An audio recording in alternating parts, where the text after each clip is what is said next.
Was Shia LaBeouf before Shia LaBeouf was Joe Moss. We only got 30 seconds, so I mean, I'll try his voice, but I don't know, man. Who makes that choice? Who's pretending to be who? We're pretending to talk to a you that doesn't exist yet, but what's really going on here? I don't think any of us understand. Maybe you do. There's always reflections of you in the screen, but I can't speak. I'm dumb. I'm the dumbest, but Shia talks. 30 seconds, so, all right, pressure, whatever. Hey, Mom, it's really Joe. Bet you never thought this would fucking happen, huh?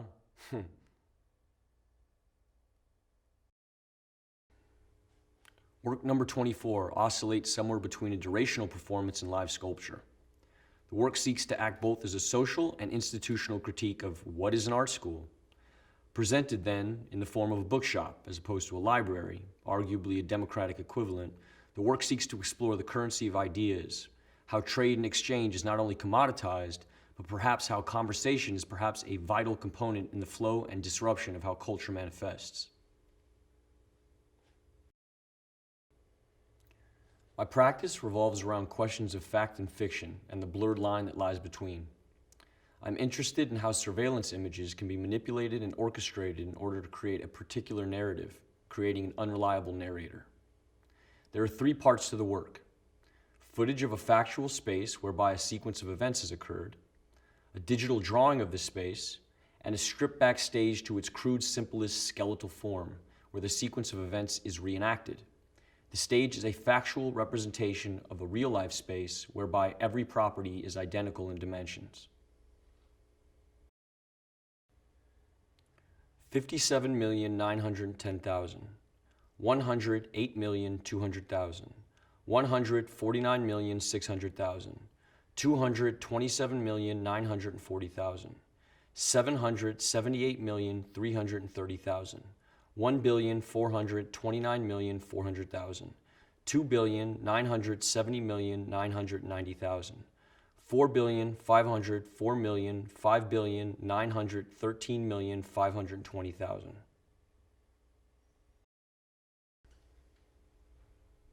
I can't stop looking at my phone and computer. Separate, connected entity making me lose time-space awareness. Where's my phone? I need to make this sunset digital. Stone preserved in binary code till the server breaks and the national grid runs out of gas. I can't find my money. That left the physical sphere long ago.